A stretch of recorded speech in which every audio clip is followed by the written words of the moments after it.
Hello दोस्तों, आज के वीडियो में हम एक ऐसे किले के बारे में जानेंगे जिस किले पर आज तक किसी ने अपनी ताकत से जीत हासिल नहीं कर पाया है। जी हाँ दोस्तों, आज हम बात कर रहे हैं असीरगढ़ का किला के बारे में, जो किला मध्य प्रदेश के जिला बुरहानपुर में है। इस किले पर किसी ने जीत क्यों नहीं हासिल कर पाया? आखिर इस किले का क्या है रहस्य? इन्हीं सब बातों के बारे में आज के वीडियो में बात करेंगे। तो दोस्तों, वीडियो को शुरू करने से पहले अगर आपने मेरे चैनल को सब्सक्राइब नहीं किया है तो चैनल को सब्सक्राइब कर लें। तो चलिए वीडियो को शुरू करते हैं। असीरगढ़ का किला देखने में जितना सुंदर है, उनकी कहानियां भी उतनी ही रोचक है। मध्य प्रदेश के बुरहानपुर जिला में इच्छापुर हाईवे से 20 किलोमीटर दूर सतपुरा पर्वत श्रृंखला पर 750 मीटर ऊंचाई पर बसे इस किले में अपने आप में सैकड़ों कहानी दफन है। इस किले का मुख्य बात यह है कि जिसने भी अपनी ताकत से इस किले को जीतना चाहा, उसे मुंह की खानी पड़ी।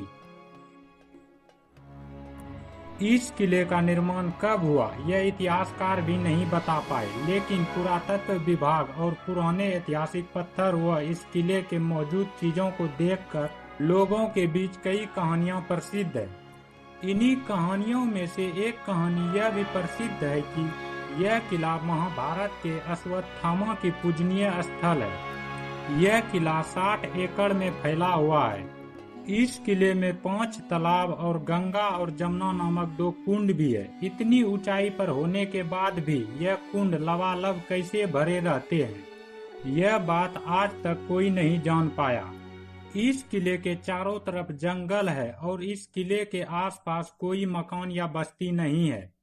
वैसे तो यहाँ कोई आता जाता नहीं है, लेकिन कभी कोई आया तो उसको कुछ ऐसा अनुभव हुआ जिससे या तो वे पागल हो गए या फिर उसको लकवा मार दिया। स्थानीय लोगों में यहाँ अश्वत्थामा की होने की बातें कही जाता है कि यहाँ के गांव में कभी कभी अश्वत्थामा हल्दी मांगने और मक्खन मांगने आते हैं, लेकिन उस व्यक्ति का हुलिया वही रहता है और उसके माथे से खून निकलता रहता है। दोस्तों, अगर आपको महाभारत की कथा थोड़ी बहुत पता होगी तो आइए अश्वत्थामा के बारे में थोड़ा जान लेते हैं।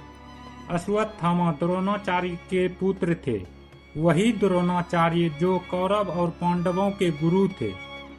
महाभारत का युद्ध जब चला तो द्रोणाचार्य को कौरवों के तरफ से युद्ध करना पड़ा।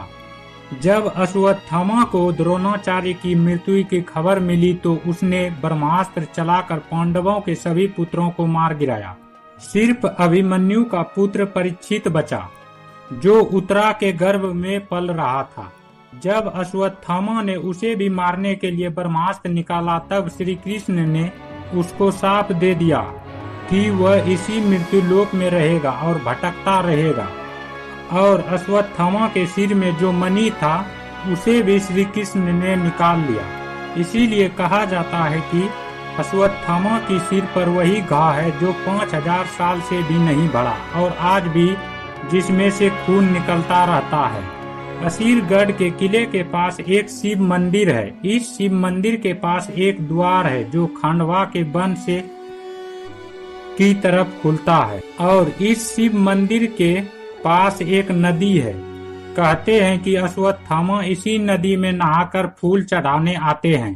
खैर, जो भी है, अश्वत्थामा अमर है या नहीं ये तो कह पाना मुश्किल है, लेकिन कोई माने या ना माने, कुछ तो अदृश्य शक्ति जरूर है यहाँ। इतिहासकारों का कहना है कि इसे आशा अहीर नाम के व्यक्ति ने बनवाया था।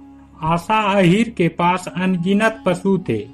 इनकी पशु जिन्हें शेर व अन्य जानवर खा रहे थे और कई राजाओं ने भी इससे इसके पशु जब्त कर लिए थे। इसके बाद भी इन पशुओं को गिनना मुश्किल था, लेकिन अंदाज लगाते हुए आशा अहीर समझ जाता था कि पशु कम हो गए हैं। इसकी सुरक्षा के लिए एक ऐसे स्थान की जरूरत थी जहां से वह नजर रख सके, उनकी सुरक्षा हो सके। इसलिए आशा अहीर ने एक ऐसे स्थान की खोज की और वहां पर असीरगढ़ का किला का निर्माण करवाया। इसके बाद आशा अहीर पर छल से फिरोज शाह तुगलक ने इस किले पर कब्जा कर लिया। फिरोज शाह के तुगलक के मरने के बाद इस किले पर बहादुर शाह फारूकी का कब्जा हुआ। जब इस किले के बारे में धीरे धीरे लोकप्रियता बढ़ी तो मोहम्मद अकबर, जिनका पूरे देश पर कब्जा था, वे भी इस पर अपना अधिकार जमाने के लिए व्याकुल हो उठे और उस समय उस किले पर बहादुर शाह फारूकी का कब्जा था।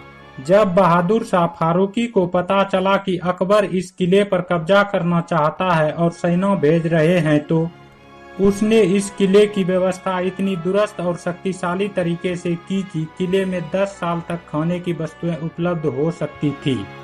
ऐसे में अकबर को 6 महीने तक इस किले के नीचे खड़ा रहना पड़ा। सम्राट कहे जाने वाले अकबर ने असीरगढ़ पर आक्रमण तो किया, लेकिन किले के सारे रास्ते बंद होने के कारण वे किसी का कुछ नहीं बिगाड़ पाए और हार मान गए। इसके बाद अकबर ने एक रणनीति तैयार की और बहादुर शाह को संदेश भेजकर यह विश्वास दिलाया कि वे आपस में बात करना चाहते हैं, किसी पर कोई प्रतिघात हमला नहीं किया जाएगा। बात करने के लिए बहादुर शाह किले से बाहर आया। जब बातचीत चल रही थी तभी अकबर के सैनिकों ने पीछे से आकर हमला कर दिया और जख्मी हालत में बहादुर शाह फारूकी को गिरफ्तार कर बंदी बना लिया गया और 17 जनवरी 1601 ईस्वी पर असीरगढ़ का किला पर अकबर का कब्जा हो गया और इसके बाद इस किले पर मुगलों का झंडा फहरा दिया गया। उसके बाद भी बहुत सारे शासक आए, लेकिन अंत में 1904 ईस्वी में इस पर अंग्रेजी सेना निवास किया। तो दोस्तों, कैसा लगा आपको ये जानकारी?